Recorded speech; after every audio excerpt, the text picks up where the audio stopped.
Hello. If you're into crime and history, then you're no doubt aware of Peaky Blinders, the truly excellent gangster series. It's a show that just oozes cool. Well, today I'm here to talk to you about a gang that is way, way cooler. Not only are they a damn sight more glamorous, they're all girls and they're real. Ladies and gentlemen, I give you the 40 Elephants. And come on, BBC, why is there no TV series of these? Now, the 40 Elephants were a shoplifting gang whose heyday we can trace back to the 1870s, although there is evidence to suggest that they go even further back into the late 18th century, which means that they predate the mafia. How cool is that? The name comes from their original area of operation, which is the London borough of Elephant and Castle, and these were formed from the wives, sisters, girlfriends, etc. of the local slogging gang, the Elephant Mob. And their crimes were initially based around still keeping a life going when the husband or boyfriend is languishing in jail, which for the Elephant Boys was quite a regular occurrence. Initially, they started out by shoplifting high-end department stores and clothing stores. Basically, how they worked was by adding to their dresses that one thing which I'm led to believe that women most want in dresses, that being pockets. Now, department stores and window displays were a new thing at the time, and while it did make the store more attractive to passing shoppers, it also meant that valuable and attractive items were much more accessible to wandering elephants. And as they would wander around the likes of Selfridges and others, they would lift jewellery items and secrete them in the pockets of their dresses, and in coats, muffs, skirts, hats, even underwear. And it was absolutely unheard of to search a respectable woman. And this is the part of the reason for the success of the gang. They appeared like respectable women of means, and as such, didn't immediately arouse suspicion. In fact, shop assistants and floor managers would fall over themselves to fulfill the every whim of a rich-looking woman. The taller the hat, the more dressed the hair, the more confident the manner, the richer she looked. And they would use that to their advantage. The leader of the gang was a woman called Mary Carr, and she operated under a number of aliases, but she was well known to both the police and most of the department stores in London. But again, she could turn this to her advantage. She would walk into a department store and every clerk, floor manager and store detective would watch her like an absolute hawk, thus paying absolutely no attention to the other 5 girls that had walked in behind her and were busy fleecing out the shop. One 19-year-old rookie was caught one time and she was found to have over 40 items secreted in her clothing. A later member, Maggie Hughes, used this technique to lift a £600 fur coat. Now that's somewhere in the region of thousands today.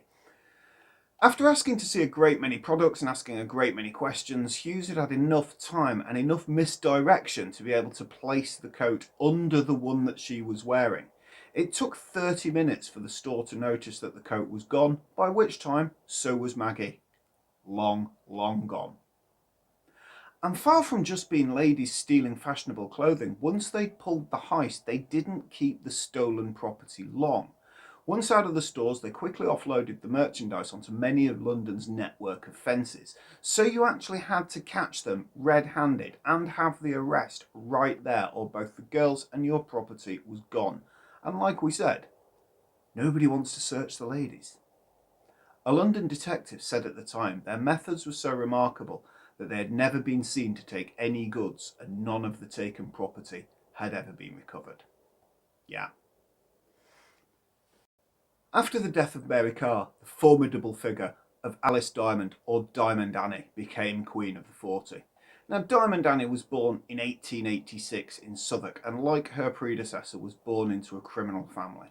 By the age of 17, she'd already had a string of thievery convictions, and in 1905 had been arrested for using a fake identity to gain access to an ammunition factory. Although her reasons for this have never been proven, it was widely suspected that she was after explosives and ammunition for use by the Elephant Mob. Now, at 5'8", she cut a formidable figure, and she usually wore several diamond rings on each hand, which made impromptu but very elegant knuckle dusters, which she didn't mind using, I can tell you.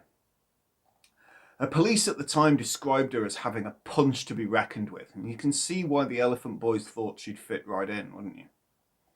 Annie expanded the operation to include cells set up across Britain and opened up blackmail, protection and burglary as sidelines. The younger elephants, who were not going to pass as wealthy wives, were placed as servants in wealthy houses, usually with fake references. And whilst undercover there, they would rob the household valuables and, in some cases, seduce the man of the house before demanding a hefty payment for their silence. If a thief stole something from a store on their turf, then he or she would be paid a visit and reminded that the elephants should have their percentage. And this was all backed up by the muscle of the Elephant Boys, for when things need enforcing. Non-compliance led to beatings or kidnappings. But despite the violence, they lived the lavish lifestyle of the flapper generation, or as Annie called it, they could put on the posh. It involved wild parties, copious amounts of champagne, and you could see why lower class girls would dive into this life. One retired elephant said, "If you've got to be crooked, it's not a bad life." And there was a behaviour code amongst the ladies. There was no drinking before a raid and always provide another member an alibi in the event of arrest. No member was to be left high and dry in the arms of the law. Although, to be fair, they were that slick, they were very rarely arrested. Maggie Hughes was arrested once out of sheer dumb bad luck. In 1923, she did a grab on a tray of 34 diamond rings from a store and ran out, and she ran straight into the arms of a policeman. She got 2 years inside for her trouble. It didn't reform her character at all. The trouble was, it was Annie's rules that really triggered the process of Annie's downfall. One of her rules was very much no outsiders, for obvious reasons. But when one girl, Marie Britton, left the gang to marry outside the firm, a posse went round on the offensive.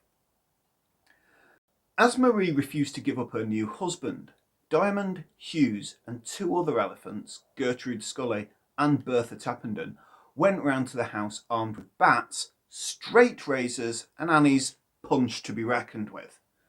They put rocks through the windows and forced their way in and gave the new husband a right beating and maliciously wounded Britton's new father-in-law before the police arrived and the 4 were arrested. The trial was all over the newspapers. Each of the women got 18 months hard labour for malicious wounding. So let's remind ourselves here that these are criminals. These aren't pleasant people, even if they're ladies. Although the newspapers, particularly the Illustrated Police News, trumpeted that this had broken the gang up, this was not the case. It was not going to operate under Diamond Annie's leadership again. On release from prison, she became a brothel manager, but the gang did continue. Step forward, Lillian Rose Kendall, aka the Bob-haired Bandit. Kendall looks very much every bit the femme fatale and glamour girl, but like the others, she too had lived a life of crime from an early age. This extract from the Illustrated Police News in 1920 highlights a Hackney jeweller, Henry Goldstein, who is living off the immoral earnings of Lillian, who is not yet 18 years of age. It's not specified what sort of immoral we're talking about here. Now, Lillian brought a new style of theft to the gang: ram raiding. She blasted her car through the window of Cartier in Bond Street and made off with a fortune in jewels. The police tried for 15 years to convict her, but she could always outrun them. She'd leave with no evidence that could prove beyond reasonable doubt, and she was remarkably good at changing her appearance. They never did catch her or convict her. Now, there are signs that the gang continued all the way into the war, and long-time gang member Ada Wellman was sent down for 4 months in late 1939. But eventually, changes in clothing styles from the 40s onwards meant that fewer places to hide the items and lower profits for the gang. Added to that, without Diamond Annie's leadership, the gang never really got back to its heyday heights. Diamond Annie died on April 1st, 1952, having contracted multiple sclerosis. The gang is now mainly forgotten, and completely fictional gangs get all the fame. But then, given that they left behind a trail of violence, theft and extortion, maybe we shouldn't be celebrating them. I'll let you judge. Thanks for watching. Goodbye.